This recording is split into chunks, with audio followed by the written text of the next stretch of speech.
नमस्ते बच्चों, स्वागत है आपका आज के नए लेक्चर में। आज का जो नया लेक्चर है वो है बिल्कुल नया लेक्चर। दैट मीन्स कि आज हम शुरुआत करने वाले हैं चैप्टर नंबर 4 केमिकल बॉन्डिंग की, क्लास 11th केमिस्ट्री। सीधी सी बात है। अब chemical bonding, now the point is that कि ये चैप्टर क्यों और क्या है। अब एज अ टीचर मैं आपसे कहूँगी केमिकल बॉन्डिंग चैप्टर बहुत बहुत बहुत इंपॉर्टेंट है। ठीक है, आपके एनसीईआरटी बुक में जो दिया हुआ है उससे, ठीक है, वो तो वैसे आपने देखा होगा काफ़ी लंबा चैप्टर है, तो वो लंबा चैप्टर है। और अगर आप JEE और नीट के हिसाब से देखेंगे तो ये बहुत ज़्यादा वास्ट चैप्टर है, क्योंकि ये चैप्टर अगर आपको आ गया ना तो आपका ऑर्गेनिक और इनऑर्गेनिक दोनों सुधर जाएगा, और अगर नहीं आया तो दोनों बिगड़ जाएंगे। ठीक है, तो इसके लिए ये चैप्टर उन दोनों के बीच में बॉन्ड क्रिएट कर रहा है। ठीक है, ब्रिज है ये चैप्टर इनऑर्गेनिक और ऑर्गेनिक का। तो इसके लिए ये चैप्टर करना बहुत बहुत ज़्यादा ज़रूरी है। तो जो भी 11th स्टैंडर्ड में चैप्टर स्किप करने का सोचेंगे तो प्लीज़ ऐसा कुछ मत सोचना। ठीक है, ज़रूरत नहीं है सोचने की। ओके, इस चैप्टर में एक्चुअली है क्या। अब बहुत सारे लोगों को दिमाग में आता है, बच्चों के दिमाग में आता है कि चैप्टर 2 में इतना सब तो अपन ने कर लिया ना, स्ट्रक्चर ऑफ एटम देख लिया था, ये देख लिया था, सब कुछ तो हो गया था, अब क्या बाकी रह गया। अब ये बाकी रह गया कि हमने एटम तो देख लिए थे, ठीक है, बट हमारे पास, ठीक है, हमारे पास जो चीज़ें मौजूद है क्या वो एटम के फॉर्म में अवेलेबल है? नहीं। ठीक है, वो सारी की सारी चीज़ें हम लोगों को मॉलिक्यूल के फॉर्म में ज़्यादा अवेलेबल है, कंपाउंड के फॉर्म में अवेलेबल है। ठीक है, एटम के फॉर्म में अवेलेबल नहीं है, बिकॉज एटम जो है वो फ्रीली एग्जिस्ट नहीं करते हैं नेचर में, इसके लिए। ओके, तो फिर मॉलिक्यूल कैसे बनता है? अब थियोरेटिकली अपने को पता है, ठीक है, कि जब एटम्स आपस में कंबाइन हो जाते हैं, ठीक है, तो मॉलिक्यूल बनता है। Now the question is that कि मॉलिक्यूल्स बनाने के लिए एटम कंबाइन होते क्यों हैं, पहला क्वेश्चन। ठीक है, अगर वो कंबाइन होते हैं तो अब आप हमें बताओ कि अलग अलग कंबाइन क्यों होते हैं। जैसे अभी क्वेश्चन की थोड़ी सीरीज स्टार्ट करें जो बच्चों के दिमाग में आता है। ठीक है, तो पहला क्वेश्चन ये होगा कि एटम्स कंबाइन ही क्यों होते हैं बाबा। Okay, why do atoms combine, पहला क्वेश्चन तो ये दिमाग में आ जाता है। ठीक है, फिर दूसरा क्वेश्चन ये दिमाग में आता है कि अगर वो कंबाइन होते हैं तो कुछ सर्टन पॉसिबिलिटीज ही क्यों है उनके कंबाइन होने की। सर्टन पॉसिबिलिटीज़, बहुत सारे बच्चे, ठीक है, जिनका दिमाग खुराफाती चलता है ना, हालांकि वो लोग ना, वो बच्चे जो है वो टीचर से सवाल पूछ तो नहीं पाते, पर दिमाग में उनकी चीज़ चलता है कि ये क्या है, ये क्या है। मतलब मैम हर बार लिख देते हैं H2, ठीक है, कि 2 हाइड्रोजन मिलकर H2 बन गया। मैम कभी H3 क्यों नहीं लिखते हैं भाई, ये बनना तो ये क्यों नहीं बना। ठीक है, मैम हमेशा He लिख देते हैं, कहते हैं कि ये बस एक ही मॉलिक्यूल है, यहाँ पर एक ही एटम है, ये 2 एटम से मिलके क्यों नहीं बनता भाई। ओके, मुझे पता है कुछ तो ऐसे बच्चे हैं जिनके खुराफाती दिमाग चलता है ना, ये क्यों नहीं हो रहा है, हमको इसका जवाब चाहिए। तो वो जवाब आपको इस चैप्टर में मिलने वाला है। ठीक है, तो बेशक आपको इस सारे के सारे सवाल जो आपके मन में और दिमाग में उमड़ रहे होंगे, ठीक है, बबल की तरह फट रहे होंगे, वो सारे के सारे आंसर आपको इस चैप्टर में, यही सारे क्वेश्चंस के आंसर मिलते जाएंगे। फिर एक और सवाल बच्चों के दिमाग में आता है कि हमारे पास नोबल गैसेस जो हैं, ठीक है, हमने 10th स्टैंडर्ड में थोड़ा बहुत केमिस्ट्री तो किया ही है ना, तो मैं उसी को लेके चल रही हूँ।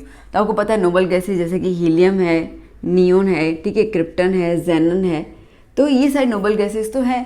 तो ये नोबल गैसेस क्यों कहे जाते हैं। ठीक है, क्वेश्चन ये आता है कि हम इनको नोबल गैसेस क्यों कहते हैं, ऐसा तो क्या इनके अंदर है कि नोबल गैसेस कहलाते हैं। ठीक है, अच्छा, ये सारे के सारे आपने कभी भी यहाँ पे ना Ne2 नहीं देखा होगा, अब तक की 10th की स्टडी में आपने कहीं पर भी, ठीक है, Ne2 नहीं देखा होगा। ये सारे के सारे, ठीक है, ये सारे के सारे कैसे हैं, मोनो एटॉमिक, मोनो मतलब एक ही एटम से बने हुए हैं। और जैसे ये मैंने कहा कि ये डायटोमिक है, मतलब 2 एटम, ठीक है, diatomic, mono atomic, poly atomic, ये शब्द तो आपको आइडिया है ही।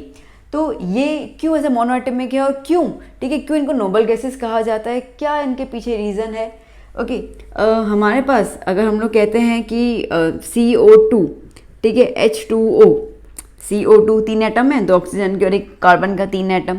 Okay, H2O 2 hydrogen 1 oxygen 3 atom.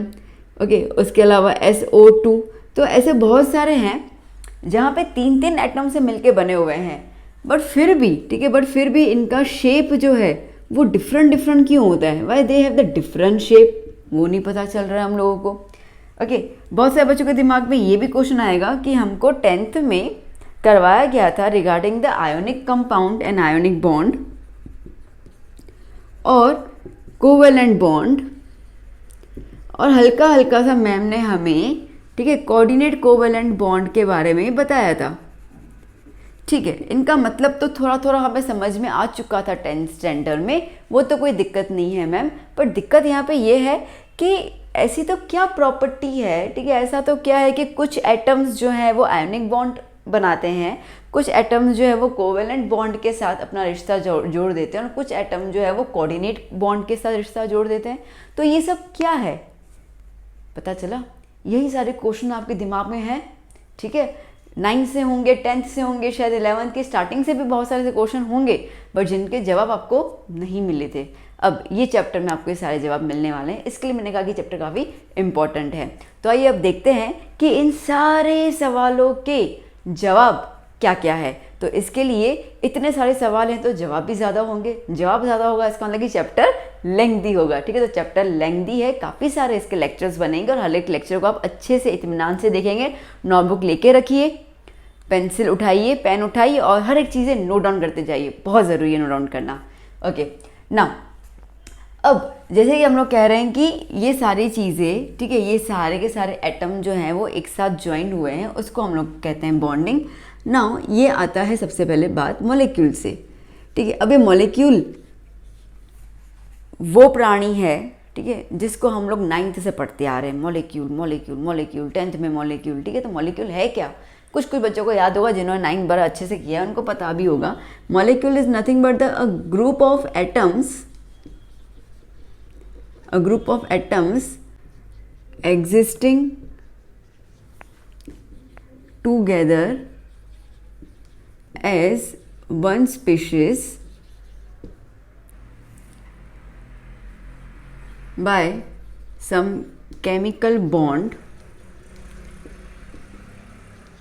is called molecule, ठीक है। उसको हम क्या कहेंगे? मॉलिक्यूल कहेंगे, ठीक है। ग्रुप ऑफ एटम्स, बहुत सारे एटम्स एक साथ जुड़ जाते हैं और वो जुड़ने के बाद ही एग्जिस्ट करते हैं, ठीक है, और वो एक स्पीशीज़ की तरह काम करते हैं, मतलब कि एक मॉलिक्यूल की तरह, ठीक है, एक कंपाउंड में आ जाता है, उसकी तरह काम करते हैं। और वो जब जुड़ते हैं तो कैसे जुड़ते हैं? By chemical bond. Chemical bond क्या है? अरे बड़ी सिंपल सी बात है ना, chemical bond is nothing but the force, a force that holds the atoms within a molecule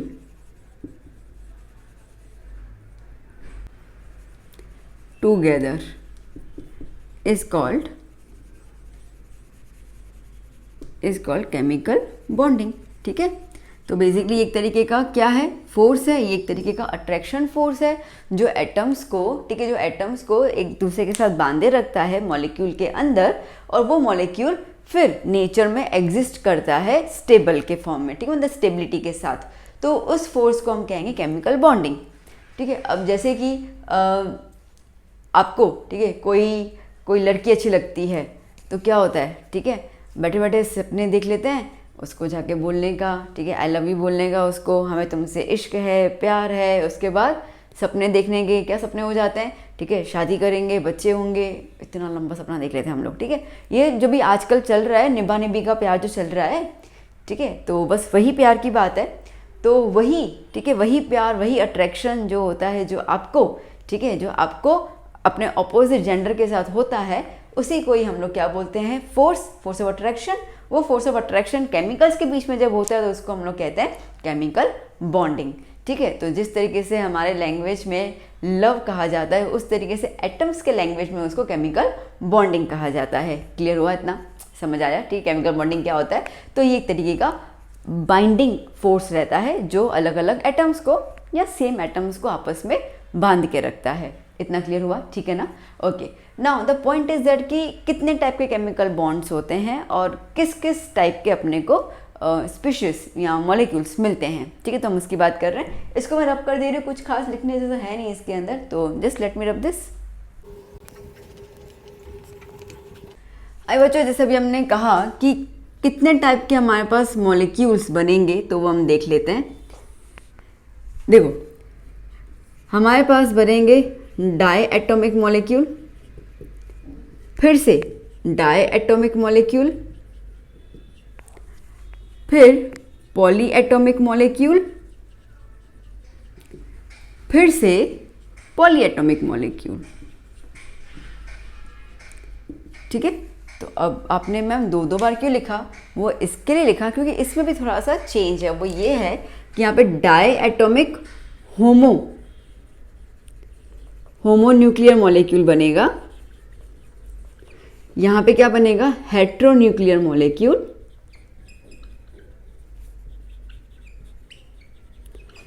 polyatomic में क्या बनेगा, again homonuclear molecule.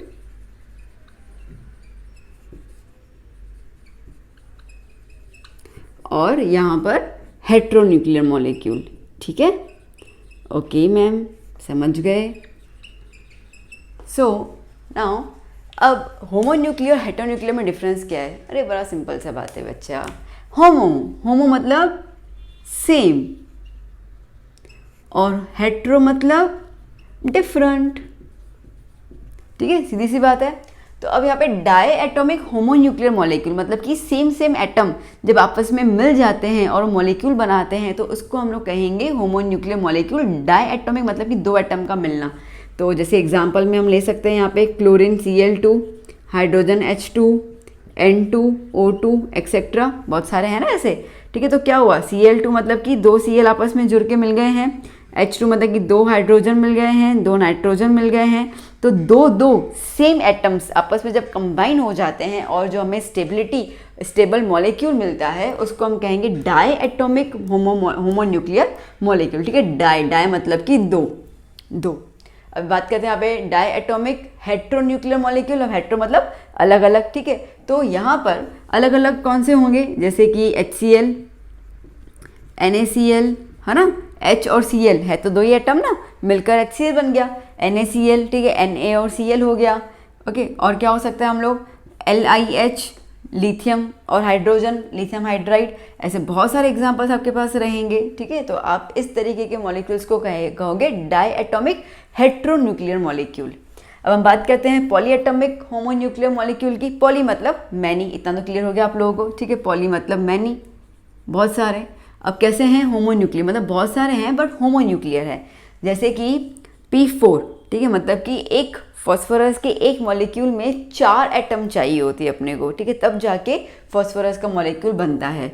Similarly S8, ठीक है, 8 एटम चाहिए होते हैं एक सल्फर मॉलिक्यूल को बनाने के लिए। तो that's why they are known as the polyatomic molecules, polyatomic homonuclear molecules. Heteronuclear, ठीक है, अब इसके अंदर बहुत सारे, हेट्रो मतलब कि अलग अलग, ठीक है, और पॉली मतलब कि ज़्यादा। जैसे कि अब बात कर लो CuSO4, ठीक है, C एक हुआ, एक सल्फर हो गया और ऑक्सीजन हो गया, मतलब 3 अलग अलग एटम मिलके आप लोगों को कंपाउंड दे रहे हैं। ठीक है, सिमिलरली क्या हो जाएगा, KOH, ठीक है, बहुत सारे हैं ऐसे, CaCl, छोड़ दो, कौन सा ले लूँ, CaOH ट्वाइस, ठीक है, CaO और H, समझ आया। ठीक है, तो इस तरीके से हमारे पास रहेंगे। तो ये सारे के सारे आप देखो तो 2 और 2 से ज़्यादा, ठीक है, एटम्स जुड़े हुए हैं तो उसको हम कहेंगे हेट्रोन्यूक्लियर मॉलिक्यूल। क्लियर हुआ? तो ये सारे के सारे, ठीक है, टाइप्स ऑफ मॉलिक्यूल्स बनेंगे और इन सब को बनाने के लिए हम लोग को ज़रूरत पड़ती है बॉन्डिंग की।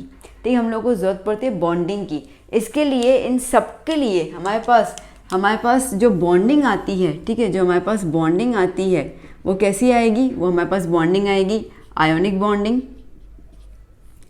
ठीक है, फिर क्या हो जाएगा, covalent bonding, coordinate covalent bonding, coordinate covalent. ठीक है, हालांकि कोवेलेंट और कोऑर्डिनेट कोवेलेंट को अभी तो खैर एक ही चीज़ में मर्ज कर लेते हैं क्योंकि है तो वो शेयरिंग ही, तो इसके लिए उसको डिफ्रेंशिएट करते नहीं हैं आजकल। इन दोनों को इकट्ठे लिख देते हैं। तो ठीक है, आयोनिक हो गया, कोवेलेंट हो गया, मेटेलिक बॉन्डिंग हो गया, है ना, मेटेलिक बॉन्डिंग हो गया। फिर मैं चैप्टर 3 में भी देखा था वंडरवाल फोर्स ऑफ अट्रैक्शन, तो वो भी तो है ना। ठीक है, वंडरवाल फोर्स। तो ये सारे के सारे कुछ फोर्सेस लगते हैं। ठीक है, और हम लोगों को मॉलिक्यूल मिलता है और वो मॉलिक्यूल कैसा मिलता है, एक साथ जुड़ा हुआ स्टेबल फॉर्म में। बात समझ आई इतनी अच्छे से? चलो इसको पहले नोट डाउन कर लीजिए, फिर हम आगे बात करते हैं। लिख दिया बच्चों? ओके, चलो इसको रब कर दूं। अच्छा, अब जैसे हमने ये बात की कि इतने सारे बॉन्ड्स जो हैं वो डेवलप हुए थे, तो now the point is that, ठीक है, कि ये बॉन्ड डेवलप कैसे हुए, किसने किया ना। जैसे हम लोगों ने स्ट्रक्चर ऑफ एटम देखा था, तो आपने देखा था कि जो ऑलमोस्ट आके थे साइंटिस्ट जो थे, ठीक है, वो लग गए थे एटम का स्ट्रक्चर ढूंढने में कि कैसा कैसा रहेगा, क्या होगा। तो हमने जो पूरा थियरी देखा था उसका, ठीक है, तो सबके सब जो थे वो उसके पीछे लग गए थे। अब जैसे एटम पता चल गया तो अभी था कि मॉलिक्यूल क्या है, ठीक है, एग्जिस्टेंस कैसा है जो भी हम देख रहे हैं। तो अभी सबके सब साइंटिस्ट जो है वो इसके पीछे लग गए कि आफ्टर ऑल मॉलिक्यूल और कंपाउंड बनता कैसे है, ठीक है। तो मॉलिक्यूल कैसे बनता है, कहाँ से स्टेबिलिटी आती है, जो भी अपन ने क्वेश्चंस अराइज किए यहाँ पे वही क्वेश्चन उनके दिमाग में भी आ गए थे। तो ये तकरीबन 1916 की बात है, ठीक है, 1916 की बात है, जहाँ पर दो साइंटिस्ट आए थे, लुइस एंड कॉसेल, ठीक है। उन दोनों ने हम लोगों को कॉन्सेप्ट दिया ऑफ द केमिकल बॉन्डिंग। ये तो शायद टाइप ऑफ केमिकल बॉन्डिंग है जो हम पढ़ने वाले हैं, बट ये कॉन्सेप्ट आया कहाँ से, ठीक है, ये दिमाग में चीज़ आई कहाँ से बॉन्डिंग को लेकर। तो कॉन्सेप्ट जो है वो हमें कॉसेल और लुइस ने दिया था।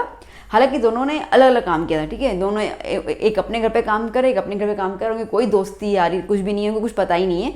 दोनों अपने अपने लिमिटेशंस के बेसिस पर काम कर रहे थे, और दोनों की दोनों थियरीज, मतलब कि उन दोनों साइंटिस्ट की थियरीज जो थी वो सक्सेस हुई थी विथ सेटिस्फैक्टरी, मतलब कि अच्छे खासे एक्सपेरिमेंट्स को लेकर उनकी थियरी जो है वो सक्सेस हो गई थी। इसके लिए सबसे पहले केमिकल बॉन्डिंग के बारे में बताने वाले जो थे वो दो साइंटिस्ट थे, कॉसेल एंड लुइस। और हम लोग ये कहते हैं कि 1916 में केमिकल बॉन्डिंग के बारे में पता लगने लगा था, क्योंकि उसके पहले तक तो सब लोग स्ट्रक्चर ऑफ एटम की बात कर रहे थे ना, याद है ना, 1800 फिर 1857 ये जो था सारा का सारा, ठीक है, जो अपन ने चैप्टर 2 में किया था। तो 1916 से, ओके, तो 1916 से, ठीक है, दो आए, कॉसेल और लुइस, ठीक है, और इन दोनों ने हम लोगों को क्या दिया, केमिकल बॉन्ड की थियरी दी। ओके, अब ये कहा जाता है कि कॉसेल की जो थियरी थी, ठीक है, वो लिमिटेड थी इनऑर्गेनिक के लिए, मतलब कि उन्होंने जो स्टडी किया था केमिकल बॉन्डिंग को लेकर वो इनऑर्गेनिक कंपाउंड्स के ऊपर किया था। ओके, तो limited to inorganic field and Lewis ने जो किया था वो आप समझ चुके होंगे, लिमिटेड टू ऑर्गेनिक, ठीक है। बट दोनों ने अपने अपने स्तर पे काफ़ी अच्छे तरीके से एक्सप्लेनेशन दिया था। इसके लिए कहा जाता है, जैसे मैंने कहा स्टार्टिंग में, कि केमिकल बॉन्डिंग जो है वो काफ़ी इंपॉर्टेंट चैप्टर, क्योंकि ये दोनों चीज़ें कवर करता है, inorganic as well as organic. तो वो यहाँ से पता चला था। बात आई समझ में, ठीक है। ओके, अब शुरुआत करते हैं हम लोग कि इन्होंने ऐसा तो क्या बताया। इन्होंने जो बहुत इंपॉर्टेंट थियोरी दी थी उसको हम कहते हैं ऑक्टेट थियोरी। क्या कहते हैं बेटा, ऑक्टेट थियरी। ऑक्टेट मतलब 8, ठीक है, ऑक्टेट मतलब 8 का चक्कर, ठीक है, 8 का चक्कर ख़त्म करना है, दैट इज़ ऑक्टेट थियरी। क्या था इसका मतलब? इसका मतलब ये था, जो बेसिकली लुइस ने हमें बताया था, ठीक है। मैं लुइस की बात पहले करना चाहूँगी क्योंकि उन्हीं के हिसाब से ज़्यादा थियरी फेमस हुई थी। तो लुइस जी ने क्या कहा, लुइस जी ने ये कहा कि हम लोग जो क्वेश्चन अराइज कर रहे हैं, ठीक है, कि एटम्स क्यों कंबाइन कर रहे हैं, क्या ज़रूरत आ गई। तो उन्होंने कहा कि एटम्स इसके लिए कंबाइन कर रहे हैं क्योंकि उनको, ठीक है, ऑक्टेट रूल फिनिश करना है। इसका मतलब ये है कि उनको अपने लास्ट शेल में 8 इलेक्ट्रॉन्स चाहिए। अब वो 8 इलेक्ट्रॉन्स एटम कैसे भी कर सकता है, ठीक है, लूज करके, इलेक्ट्रॉन्स को गेन करके, इलेक्ट्रॉन्स को शेयर करके, वो उसकी मर्जी है, ठीक है, वो कैसे भी कर सकता है। बट ये 3 तरीक़ों से फाइनली वो ऑक्टेट रूल कंप्लीट करेगा, तब जाके, ठीक है, तब जाके वो स्टेबिलिटी को मेंटेन करेगा और स्टेबिलिटी उसको मिलेगी। जैसे हम लोग में होता है ना, ठीक है, हम जिंदगी जीते तो हम लोग, हमारा मेन लक्ष्य क्या है, हमारा मेन लक्ष्य BMW लेना नहीं है। हमारा मेन लक्ष्य, इंसान का मेन लक्ष्य ये होता है कि मोक्ष की प्राप्ति हो जाए, ठीक है, मतलब दोबारा से, ठीक है, दोबारा से ये बर्थ और डेथ का चक्कर नहीं आना है, ये, ठीक है, ये पुराणों में कहा गया है कि हम लोगों की यही, हम धरती पे इसके लिए आते हैं ताकि हमें मोक्ष को प्राप्त करने की कोशिश कर लें। अभी आजकल की दुनिया में तो मोक्ष अलग ही हो गया, ठीक है, पहले की बात ऐसा था। तो उस तरीके से जो इलेक्ट्रॉन्स हैं ना, ठीक है, यहाँ जो एटम्स हैं वो इलेक्ट्रॉन्स को डोनेट, शेयर या एक्सेप्ट करके वही मोक्ष प्राप्त करना चाहते हैं, मतलब कि वही स्टेबिलिटी गेन करना चाहते हैं, जिस स्टेबिलिटी को हम लोग कहते हैं ऑक्टेट। बात समझ आई? ओके, अब इसमें कुछ कंडीशंस हैं। क्या कंडीशन है कि भाई सारे के सारे तो ऑक्टेट नहीं कंप्लीट कर सकते हैं, ठीक है। तो एक्सेप्शन ये है कि कुछ एलिमेंट्स हैं या कुछ एटम्स हैं, जैसे कि हाइड्रोजन, ठीक है, लिथियम, बेरिलियम, ये 2-3, ठीक है, 2-3 हैं जो डुप्लेट कंप्लीट करेंगे। डुप्लेट मतलब कि 2 इलेक्ट्रॉन्स, ठीक है, 2 इलेक्ट्रॉन्स की स्टेबिलिटी मिल जाएगी तो वो कंप्लीट हो जाएगा, दैट्स इट। और बाकी जितने भी, ठीक है, बाकी जितने भी हमारे पास एलिमेंट्स रह जाते हैं, Na हो गया, ठीक है, कार्बन हो गया, उसके बाद नाइट्रोजन हो गया, ऑक्सीजन हो गया, पोटेशियम हो गया, कैल्शियम हो गया, जो भी, ठीक है, जो भी, वो सारे के सारे एलिमेंट्स की टेंडेंसी है to complete the octet. Octet इसका मतलब कि 8 इलेक्ट्रॉन्स की टेंडेंसी है कि कंप्लीट करने की। नाउ एक्सेप्ट जो इस मायावी चक्र में, ठीक है, पार्टिसिपेट नहीं करेगा, वो कौन होंगे? वो होंगे नोबल गैसेस, ठीक है। कौन होंगे? नोबल गैसेस, जैसे कि हीलियम, नियॉन, क्रिप्टॉन, ज़ेनन और रेडन, ठीक है। ये जो है, ठीक है, ये इस मायावी चक्र से दूर हैं, ठीक है, ये ऑलरेडी मोक्ष प्राप्त कर चुके हैं। तो इसके लिए, ठीक है, इसी के लिए ही ये ना इलेक्ट्रॉन शेयर करते हैं, ना इलेक्ट्रॉन गेन करते हैं, ना इलेक्ट्रॉन्स लूज करते हैं, ठीक है। तभी तो मेरे को नोबल गैसेस कहते हैं। तो जो क्वेश्चन हमने पूछा जस्ट 2 मिनट पहले या 5 मिनट पहले, तो यही था ना कि नोबल गैसेस क्यों कहा जा रहा है, क्योंकि इनके पास ऑक्टेट रूल जो है वो बिल्कुल कंप्लीट है। इसके लिए उनको मोक्ष प्राप्ति, मतलब वो मोक्ष प्राप्त कर चुके हैं, ठीक है, वो सन्यासी बन चुके हैं, उनको कुछ करने की ज़रूरत नहीं है अभी। तो इनके अलावा बाकी जितने भी एलिमेंट्स हैं वो सारे के सारे ऑक्टेट रूल की तरफ, ठीक है, रेस में भागेंगे, फिनिश करेंगे, स्टेबिलिटी गेन करेंगे। इनको डुप्लेट करना है, मतलब कि 2 इलेक्ट्रॉन्स, ठीक है। तो अभी ये 2 क्यों करेंगे और ये 8 क्यों करेंगे, क्या रीज़न है? अब देखो, जैसे मैं आपको बताऊं यहाँ पर कि हीलियम है, ठीक है, तो हीलियम का नंबर जो है वो क्या होता है? 2। तो बेसिकली 2 इलेक्ट्रॉन उसके पास है ही। अब अगर आपको याद हो बोहर जी का मॉडल, ठीक है, क्योंकि स्ट्रक्चर तो उन्होंने दिया था ना अपने को, तो अपन क्या बोलते हैं उसके अंदर कि ये न्यूक्लियस है, ये हमारा के शेल है, ठीक है। के शेल में कितने इलेक्ट्रॉन आने चाहिए? 2 इलेक्ट्रॉन आने चाहिए। तो के शेल में 2 इलेक्ट्रॉन आ गए तो स्टेबल हो गया ना, अब इसको और कोई ज़रूरत नहीं है, ठीक है, इसको और किसी की ज़रूरत नहीं है। तो हीलियम के पास 2 इलेक्ट्रॉन है और दोनों इलेक्ट्रॉन्स के शेल में कंप्लीट है। दैट मीन्स कि आउटर मोस्ट ऑर्बिट, पॉइंट को समझो मेरी, ठीक है, दैट मीन्स कि outer most orbit is completely field, तो इसके लिए उसको कुछ करने की ज़रूरत नहीं है। अब जैसे हम बात करते हैं हाइड्रोजन की, तो हाइड्रोजन के पास होता है बेटा 1 इलेक्ट्रॉन, ठीक है, 1 इलेक्ट्रॉन रहेगा इसके पास, तो इसको बस 1 इलेक्ट्रॉन ही चाहिए to attain the helium position, helium की पोजीशन को लाने के लिए। और हीलियम के पास 2 इलेक्ट्रॉन, इसके लिए इसको हम क्या कहेंगे? डुप्लेट कहेंगे। लिथियम के पास कितने इलेक्ट्रॉन होते हैं बेटा? 3 होते हैं। तो इसको अगर तुम कॉन्फ़िगरेशन करोगे 3 का तो क्या आएगा? 2,1। अब आप खुद सोचो कि इसके पास 2 तो है ना, अगर ये एक किसी को दे देता है तो ऑटोमेटिकली इसके पास क्या हो जाएगा? डुप्लेट का रूल आ जाएगा। ओके, कहाँ 7 ढूंढने जाएगा तो उसको 8 कवर करेगा, तो पॉसिबल ही नहीं है ना, ठीक है। तो इस तरीके से सेम बेरिलियम, Z होता है 4, तो क्या हो जाएगा? 2,2, ये 2, ठीक है, 2 इलेक्ट्रॉन किसी को भी दे देगा तो इसके पास 2 इलेक्ट्रॉन बच जाएंगे, तो ये भी आराम से डुप्लेट रूल में आ जाएगा, ठीक है। तो इसके लिए 3 जो है वो डुप्लेट कर लेते हैं, बाकी सारे के सारे ऑक्टेट। आई होप मैं क्लियर हो गया आपको ये चीज़ को लेकर, ठीक है। ओके, नाउ अब लुईस जी ने हमें क्या बताया डिटेल में? उन्होंने ये बताया कि देखो बच्चों, ठीक है, जो हमारे पास मॉलिक्यूल होता है, या मैं एटम की बात करती हूँ, ठीक है, जो हमारे पास एटम होता है वो एटम बेसिकली 2 पार्ट में डिवाइड होता है, ठीक है। एटम बेसिकली 2 पार्ट में डिवाइड होता है, ठीक है। एक को हम लोग कहेंगे कर्नल और दूसरे को हम लोग कहेंगे वैलेंस इलेक्ट्रॉन या वैलेंस शेल, ठीक है। तो कर्नल मतलब क्या? देखो, कर्नल का मतलब ये है कि जिसके अंदर न्यूक्लियस होगा प्लस इनर शेल्स होंगे, ठीक है, न्यूक्लियस होगा प्लस इनर शेल्स होंगे। मतलब देखो ना, टेंशन मत लो। सोडियम के पास 11 इलेक्ट्रॉन होते हैं, ठीक है। अब ये चीज़ अपन की बचपन वाली चीज़ें हैं, तो अपने को पता है क्या होगा? 281 कॉन्फ़िगरेशन, ठीक है। तो अब अगर मुझे इसको ड्रॉ करना हो तो मैं क्या बोलूँगी? ये रहा न्यूक्लियस, ठीक है, ठीक है। उसके बाद आएगा के शेल, जिसमें 2 इलेक्ट्रॉन आ गए, ठीक है। उसके बाद आएगा एल शेल, ठीक है, जिसके अंदर 8 इलेक्ट्रॉन आ जाएंगे, 1 2 3 4 5 6 7 8, ठीक है, 8 इलेक्ट्रॉन आ जाएंगे। और उसके बाद रहा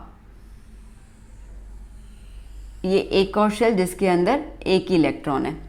बात समझ आई, ठीक है। अब देखो बच्चा, अपने को पता है nucleus which contain proton and neutron, okay, nucleus which contain proton and neutron, ठीक है।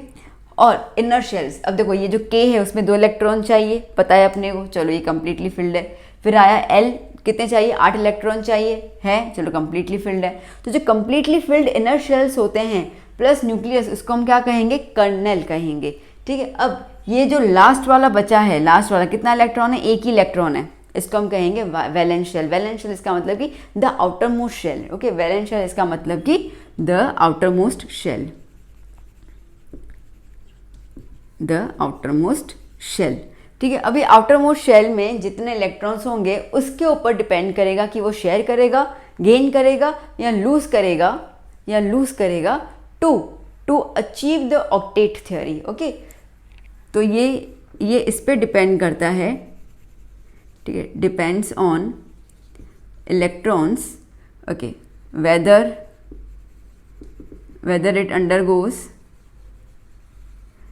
it undergoes to accept electron or lose electron or share electron, to accept electron, lose electron और share electron to achieve, ठीक है, to achieve octet configuration, ठीक है। मतलब कि पीछे 8 आना चाहिए, उसके लिए उसको जो करना है वो करेगा, वो डिपेंड करेगा उसके वैलेंस शेल के ऊपर। वही valence shell is nothing but the outermost shell in which the outermost electrons are available. Clear हुआ बेटा, इतना समझ आया, ठीक है। तो लुईस जी का ये मानना था और इस हिसाब से लुईस जी ने हमें काफ़ी सारे सिम्बल्स भी बताए थे, बहुत कुछ बताया है जो भी डिटेल में डिस्कस करेंगे। तो that is all about the starting, ठीक है, कि ये चीज़ें दिमाग में आई कहाँ से। तो ये चीज़ दिमाग में यहाँ से आई कि ये जो भी एलिमेंट्स, ठीक है, कंबाइन हो रहे हैं, केमिकल बॉन्ड हम बात कर रहे हैं, तो केमिकल बॉन्ड जनरेट क्यों हो रहा है, ठीक है, वो इसके जनरेट हो रहा है क्योंकि उनको ऑक्टेट थ्योरी में जाना है, मतलब कि उनको ऑक्टेट कॉन्फ़िगरेशन प्राप्त करनी है। क्लियर हुआ, ठीक है। चलिए पहले इतना लिख दीजिए, हम आगे और बात करते हैं। बहुत अच्छा चैप्टर है, ठीक है, बस साथ में बने रहिए। Note it down. ओके बच्चों, अब जैसे हमने देखा कि लुईस जी जो है वो एटम को 2 पार्ट में डिवाइड कर रहे थे, ठीक है, कर्नेल और वैलेंस में। तो अब उन्होंने इसको रिप्रेजेंट करने का एक सिंबॉलिक फॉर्म भी दिया था। क्या था उसका symbolic form, that is the symbolic representation, ठीक है, सिंबॉलिक रिप्रेजेंटेशन। अब सिंबॉलिक रिप्रेजेंटेशन में ये चीज़ आप ज़रूर ध्यान देना कि वो सिर्फ और सिर्फ, ठीक है, बात कर रहे हैं वैलेंस शेल इलेक्ट्रॉन्स को रिप्रेजेंट करने की, ठीक है। तो हम लोग रिप्रेजेंट करेंगे, बट किसको करेंगे, हम लोग सिर्फ वैलेंस इलेक्ट्रॉन्स को ही रिप्रेजेंट करेंगे। वैलेंस इलेक्ट्रॉन इसका मतलब कि आउटर मोस्ट शेल में जो इलेक्ट्रॉन्स अवेलेबल है उसको रिप्रेजेंट करेंगे, ठीक है। चलिए तो पहले हम थोड़े से एटम्स लिख देते हैं। Let's start with that hydrogen, ठीक है। फिर हम बात करते हैं helium, lithium, beryllium, boron, carbon, nitrogen, oxygen, fluorine, neon, ठीक है। हीलियम को यहाँ लिख देती हूँ मैं, ओके। एक और ले लेते हैं हम लोग, sodium, magnesium, aluminium, silicon, phosphorus, sulphur, chlorine और आर्गन, ठीक है। हीलियम को थोड़ा और ऊपर ले लूँ मैं, ओके। अब देखो बेटा, अब अगर हमें इसके अंदर वैलेंस शेल्स बनाने हैं, हमें वैलेंस इलेक्ट्रॉन्स को रिप्रेजेंट करना है, तो उन्होंने कहा कि आपने इलेक्ट्रॉन्स को डॉट स्ट्रक्चर की तरह रिप्रेजेंट कर लो। हमने बोला ठीक है। बोले देखो हाइड्रोजन में कितने इलेक्ट्रॉन होते हैं, 1 इलेक्ट्रॉन होता है, तो आप डॉट लगा दो उसको, ठीक है। लिथियम होता है, ठीक है, लिथियम का नंबर क्या होता है, 3 होता है। अब हमने चैप्टर 3 किया तो हमने लर्न तो किया में एटॉमिक नंबर्स, ठीक है, तो याद ही अपने को। तो 3 होता है, तो 3 मतलब क्या होता है, 3 मतलब क्या होता है, 2,1। तो अब 2, ठीक है, 2 जो है वो क्या है, वो है कर्नल, ठीक है। दैट मीन्स कि वो कंप्लीटली फिल्ड है, तो उसको अपन नहीं छेड़खानी करेंगे। क्या हुआ यहाँ पे 1, ठीक है, तो बोला कि 1 लगा दो, तो 1 इलेक्ट्रॉन आ गया। सोडियम की बात करते हैं, सोडियम में होते हैं 11 इलेक्ट्रॉन्स, तो 2, 8, 1, 2 कम्प्लीटली फिल्ड है, 8 कम्प्लीटली फिल्ड है। कितना अरेंज करना है, 1 ही अरेंज करना है, ठीक है। अब बात करते हैं बेरिलियम की। बेरिलियम नंबर होता है 4, 4 मतलब कि 2,2, तो 2 आ गए, तो 1 और 2। बोरॉन क्या होता है 5, दैट इज 2,3, तो ये तो कम्प्लीटली फिल्ड है, तो आउटर मोस्ट वाला ही मतलब पीछे वाला देखना है, आउटर मोस्ट नहीं समझ आता सीधा, पीछे वाला कितना है, तो 3 है, तो 1 2 3, इसमें कितना हो जाएगा 1 2 3 4, ठीक है। जैसे नाइट्रोजन है 7 नंबर, तो 7 मतलब 2,5, तो 1 2 3 4 एंड 5, ठीक है। एक के साथ लाइक 2 इलेक्ट्रॉन पेयरिंग कर सकते हैं। अच्छा, एक और चीज़ ध्यान देना कि कभी भी 2 इलेक्ट्रॉन जब पेयरिंग करते हैं ना, ठीक है, तो वो वाले जो बॉन्ड जो इलेक्ट्रॉन्स है वो बॉन्ड पेयर में पार्टिसिपेट नहीं करते हैं, ठीक है, मतलब बॉन्डिंग नहीं करते हैं, उसमें पार्टिसिपेट नहीं करते हैं। तो पार्टिसिपेट कौन करेगा, जो अकेले हैं, ठीक है, जो शादी कर चुके हैं, ये 2 शादी हो गई इनकी, तो वो तो नहीं तीसरे इलेक्ट्रॉन के साथ कुछ और करेगा, ठीक है, तो उसकी शादी हो गई। ओके, अब नाउ ऑक्सीजन की बात करते हैं। क्या होता है ऑक्सीजन का नंबर 8 होता है, तो क्या हो जाएगा 2,6, तो 1 2 3 4 5 6, ठीक है। ओके, फिर फ्लोरीन क्या है 9 नंबर, 9 मतलब 2,7, अब 7 है तो क्या हो जाएगा 1 2, ओके वैसे से कर लेती हूँ, 1 2 3 4 5 6 7, ठीक है बेटा। ओके, बात करते हैं हीलियम की। हीलियम में कितने थे, 2 है ना, सो 1 2। ओके, नियॉन कितने होते हैं, 8 होते हैं। नियॉन का नंबर क्या है बेटा, 10 नंबर है। नियॉन का नंबर क्या है 10 है, तो 10 मतलब कि 2,8। ओके, तो देखो 1 2 3 4, ओके 5 6 7 8, हो गए 8 के 8 पेयर कंप्लीट। जैसे हमने मैं अभी भी डिस्कस किया कि अगर 8 इलेक्ट्रॉन कंप्लीट है तो वो पार्टिसिपेट नहीं करेगा ना, उसको तो जगह ही का, उसके बाद जगह ही का है कोई भी इलेक्ट्रॉन को अंदर लेने की और एक्सेप्ट करने की।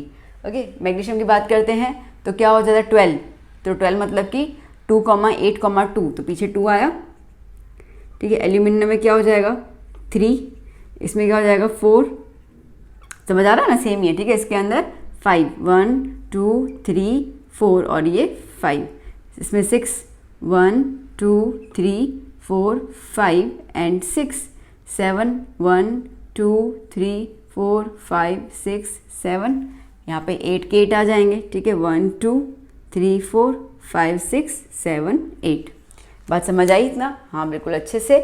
ओके, चलो इसको थोड़ा सा हम लोग सेक्शनाइज कर लेते हैं।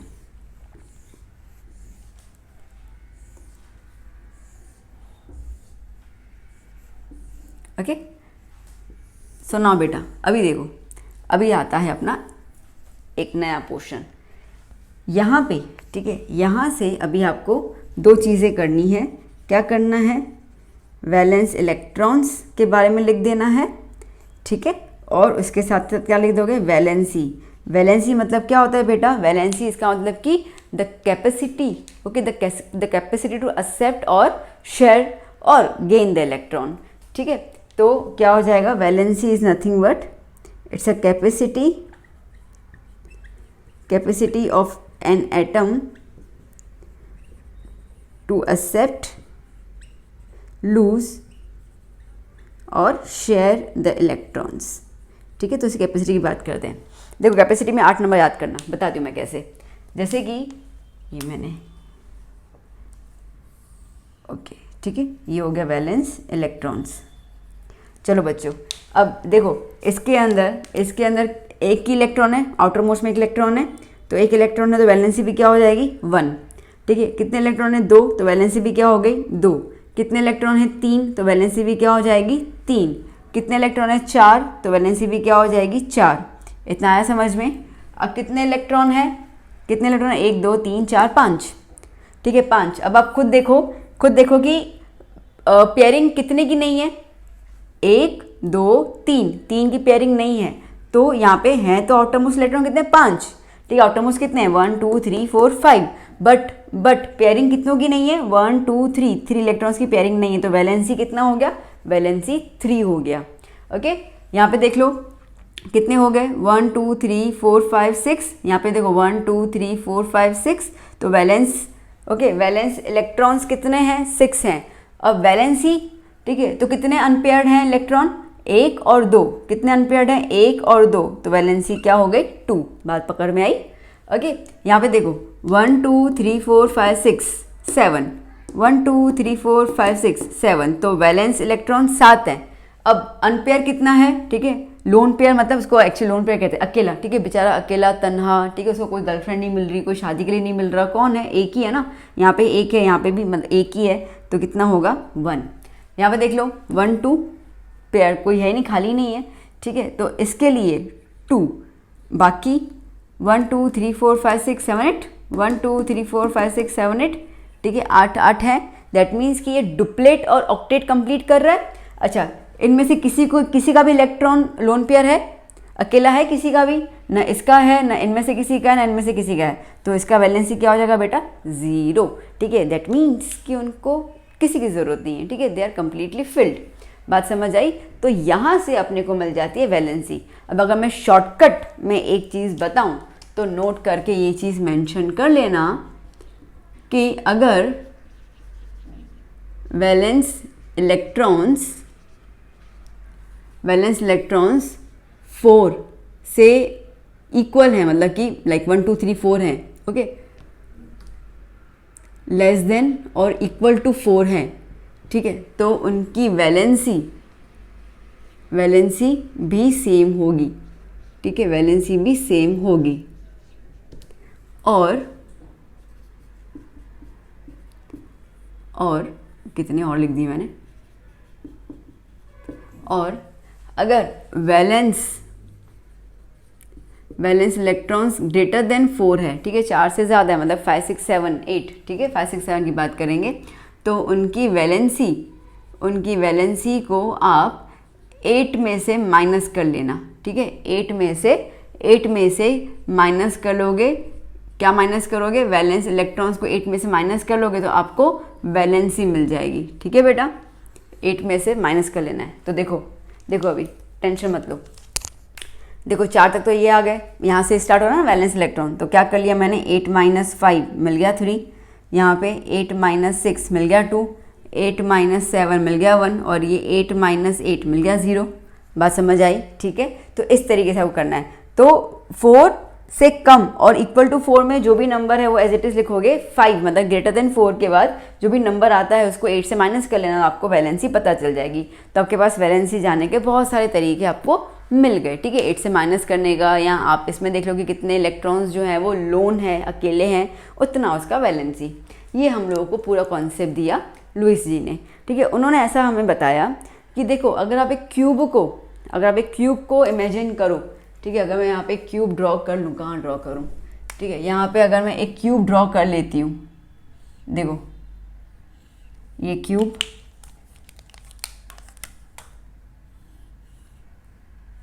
तो अगर उसने बोला कि आप जब क्यूब्स को ज्वाइन करोगे तो आपको इसके अंदर 8 पॉइंट्स मिलेंगे, ठीक है, देखो 8 पॉइंट्स, 1 2 3 4 5 6 7 8, 8 पॉइंट मिले, मतलब 8 कॉर्नर हुए, ठीक है। बोला कि अगर आप सोचो कि अगर इसमें से एक भी कॉर्नर अवेलेबल नहीं हो तो क्या क्यूब बनेगा, हमने बोला नहीं बनेगा। बोला सोच के देखो, इमेजिन करो कि एक भी कॉर्नर अगर नहीं हो, ठीक है, एक भी कॉर्नर अगर नहीं हो तो क्या तुम उसको क्यूब बोल सकते हो ना, नहीं बोल सकते, ये क्यूब का बना, ठीक है। तो बोला उसी तरीके से अगर कोई भी एलिमेंट अपना ऑक्टेट रूल कंप्लीट नहीं करेगा, ठीक है, तो वो स्टेबल नहीं कहलाएगा। जैसे हम इसको क्यूब नहीं बोल सकते हो, वैसे हम उसको स्टेबल नहीं बोल सकते हैं। इसका मतलब कि वो मॉलिक्यूल के फॉर्म में हमें नहीं मिलने वाला है। तो यही एक रीज़न है, यही कंपैरिजन करके उन्होंने बताया कि बहुत ज़्यादा ज़रूरी होता है एलिमेंट्स को ऑक्टेट रूल कंप्लीट करना, और ऑक्टेट रूल कंप्लीट करने के लिए वो इस तरीके के फॉर्म में जा सकते हैं जहाँ पे उनको समझ में आ जाए कि उनके पास अगर 1 2 3 या 4 इलेक्ट्रॉन है तो वो उनकी वैलेंसी भी क्या होगी, 1 2 3 या 4 ही होगी। जहाँ पर ठीक है 5 6 7 होगा तो उसकी वैलेंसी 3 2 1, मतलब 8 में से माइनस करते जाओ, आपको पता चल जाएगा कि तुम्हें कितने इलेक्ट्रॉन्स की ज़रूरत है। अच्छा, अब यहाँ पे उन्होंने एक और चीज़ बताई, ठीक है, उन्होंने बोला कि देखो अभी है ना, यहाँ पे तुम कंपेरेटिवली बोल सकते हो कि 1, 2 और 3 वाले जो हैं, ठीक है, ये क्या करेंगे, ये इलेक्ट्रॉन्स को क्या करेंगे, लूज़ करेंगे, इलेक्ट्रॉन्स को क्या करेंगे, लूज़ कर लेंगे, पीछे निकाल देंगे, ठीक है, ज़रूरत नहीं है उनको। और जो 5, 6, 7 वाले हैं, ठीक है, इलेक्ट्रॉन्स को क्या करेंगे, गेन करेंगे, ठीक है, इलेक्ट्रॉन्स को क्या करेंगे, गेन करेंगे, क्योंकि इनके पास कमी है ना, इनके पास कमी है ना, इसके लिए वो गेन करेंगे। 4 वाला क्या करेगा, बोला कि वो शेयर करेगा, ठीक है, वो क्या करेगा, वो शेयरिंग में जाएगा और इसको तो कुछ करने की ज़रूरत ही नहीं है, ठीक है, तो ऑलरेडी कंप्लीट है। तो यहाँ से, ठीक है, यहाँ से हम समझ सकते हैं कि कौन से केमिकल बॉन्डिंग के दौरान कौन से एलिमेंट्स जो हैं या कौन से एटम्स जो हैं वो लूज़ करेंगे, गेन करेंगे या शेयर करेंगे। तो हमने जो अभी टाइप्स ऑफ केमिकल बॉन्डिंग की बात की थी, ठीक है, आयनिक बॉन्ड, कोवेलेंट बॉन्ड, तो वो वाली जो सिचुएशन है वो यहाँ से अपने को पता चल जाती है। बात समझ आई अच्छे से? चलो तो पहले इतना कॉपी डाउन कर लो, फिर हम आगे बात करते हैं। अभी हम लोगों ने देख लिया कि लुईस जी का क्या कॉन्सेप्ट था रिगार्डिंग द इलेक्ट्रॉन्स और पूरा प्लान देख लिया। अब थोड़ा बहुत हम लोग कौशल जी के बारे में भी रीड करते हैं, ठीक है। तो कौशल जी का कॉन्सेप्ट जो था,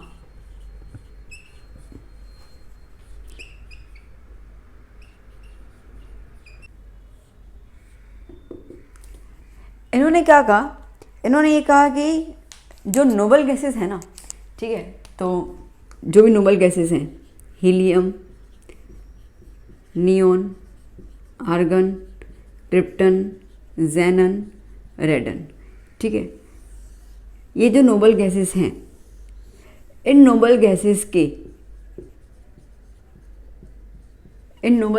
के लेफ्ट साइड पे जितने भी एलिमेंट्स होंगे, उन एलिमेंट्स को हम कहेंगे इलेक्ट्रोपॉजिटिव एलिमेंट्स,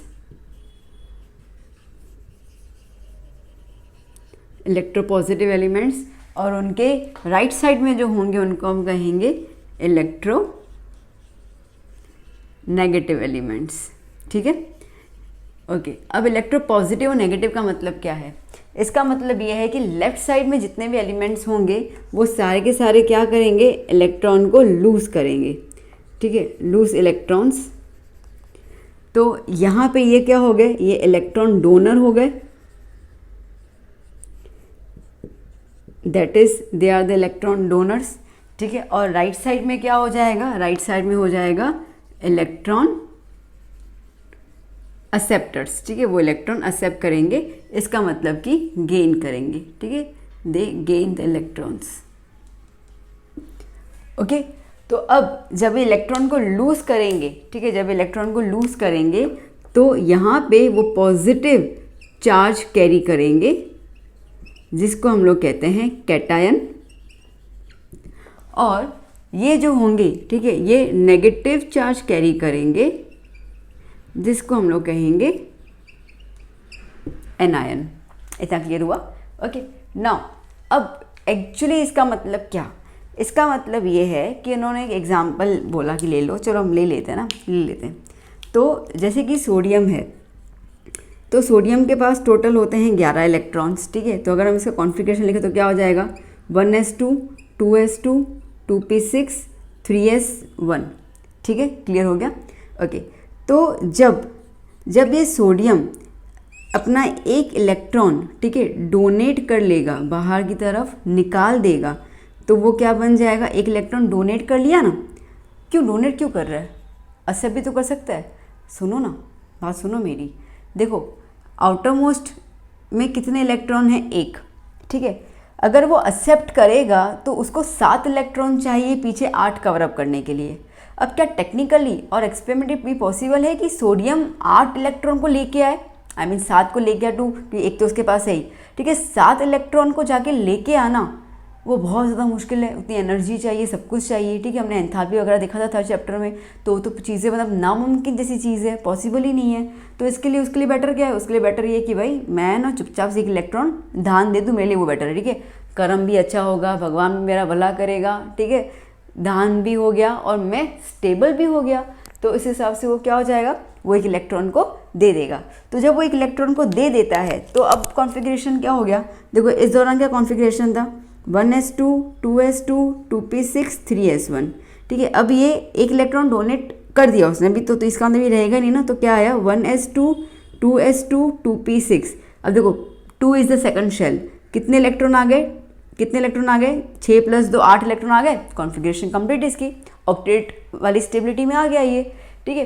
तो जब वो इलेक्ट्रॉन डोनेट कर रहा है, इसके लिए क्या, एक इलेक्ट्रॉन डोनेट किया तो +1 आया, ठीक है, 2 करेगा तो +2 आएगा, 3 करेगा तो +3 आएगा, ये तो अपने को पता ही है।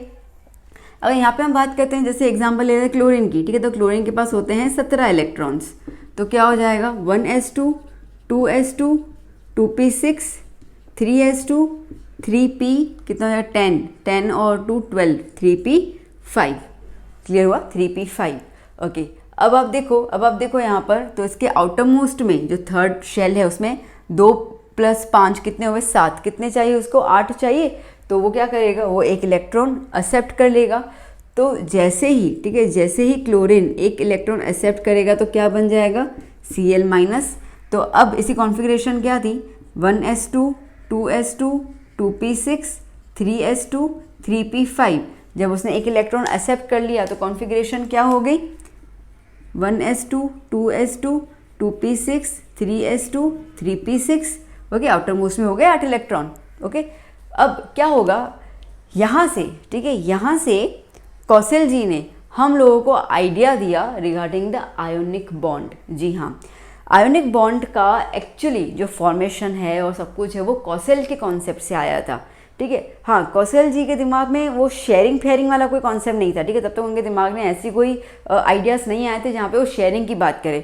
तो उनके दिमाग में जो आइडिया आ रहा था वो ये आ रहा था कि लूज़ करना है और गेन करना है, ठीक है, और मिलकर, ठीक है, जब ये लूज़ करने वाले और गेन करने वाले आयंस एक साथ नज़दीक में आ जाएंगे तो वो एक ही जगह पे रहेंगे और एक दूसरे के साथ, ठीक है, अट्रैक्शन एक्सचेंज करेंगे, मतलब कि अट्रैक्शन होगा इन दोनों के बीच में, जिसकी वजह से, ठीक है, जिसकी वजह से वो आपको NaCl मतलब कि एक स्टेबल एलिमेंट एक स्टेबल कंपाउंड दे देंगे, ठीक है। तो इस तरीके से फोर्स क्रिएट होगा और फिर इस फोर्स को उन्होंने नाम दिया था आयोनिक बॉन्ड, ठीक है। यहाँ तो इसको हम कहते हैं इलेक्ट्रोस्टैटिक, स्टैटिक मतलब स्टेशनरी है ना, और इलेक्ट्रो मतलब कि इलेक्ट्रिसिटी, चार्ज आया ना, ठीक है, तो इलेक्ट्रोस्टैटिक बॉन्ड फोर्स, कुछ भी बोल सकते हो।